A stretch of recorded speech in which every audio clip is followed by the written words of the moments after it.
we have to keep producing good projects, quality projects. At pinapakita natin na paggawang Pinoy, papanurin pa rin yan eh, di ba? Laging, hindi naman kailangan Hollywood, lagi ko sinasabi ko, I think we have the best actors in the world. Kasi nga, with the given situation, kung gaano budget-wise, syempre hindi naman kasing laki ng budget natin sa ibang bansa, oras, for airing, alam mo natin Marisa yan, lagi for airing, alam mo yun, but we always produce. So, yun, galing no? Galing.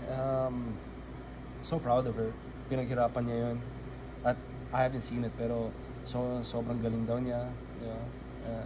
And proud din naman sa'yo si Julia. Talaga? Bakit? Siyempre sa pagiging advocacy mo and yung ginagawa mo for the country. Pero ikaw ba nakikita mo na si Julia is not just nobody, kundi somebody na masasabi mo ng the right mo yun, Oh, wow! The right one. Dahil dyan, last two questions. Dahil sa'yo, dali.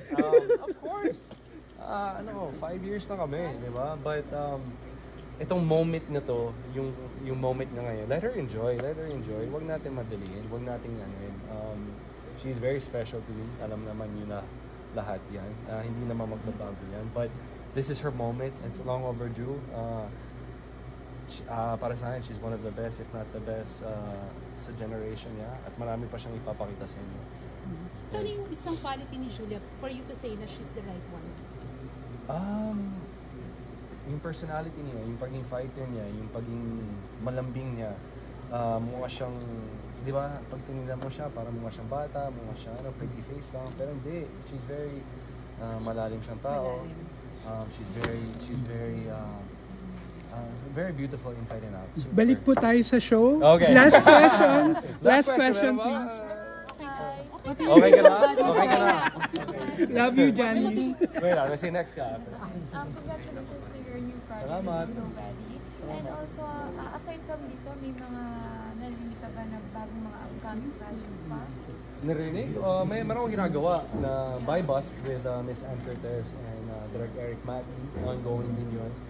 So medyo magsasabay yan. But I think next year pa action din. Pero galing din.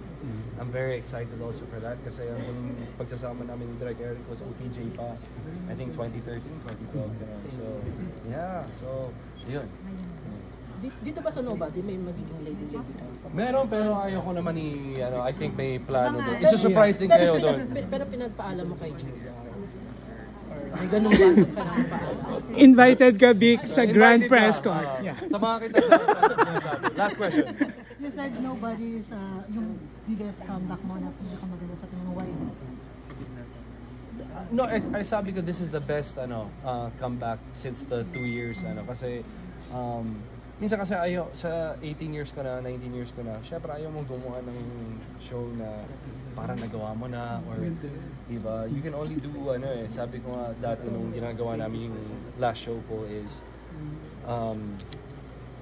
pag tuloy-tuloy ka na nagtatrabaho, feeling mo itong simpleng eksena, nagawa mo na siya 100 times na. So, lagi may challenge para bago. So, ito talagang walang kumbaga, very unique at very kakaiba tong kwentong to. That's going to bring me back sa TV kasi talagang very challenging. And ngayon pa lang iniisip ko kung paano gawin.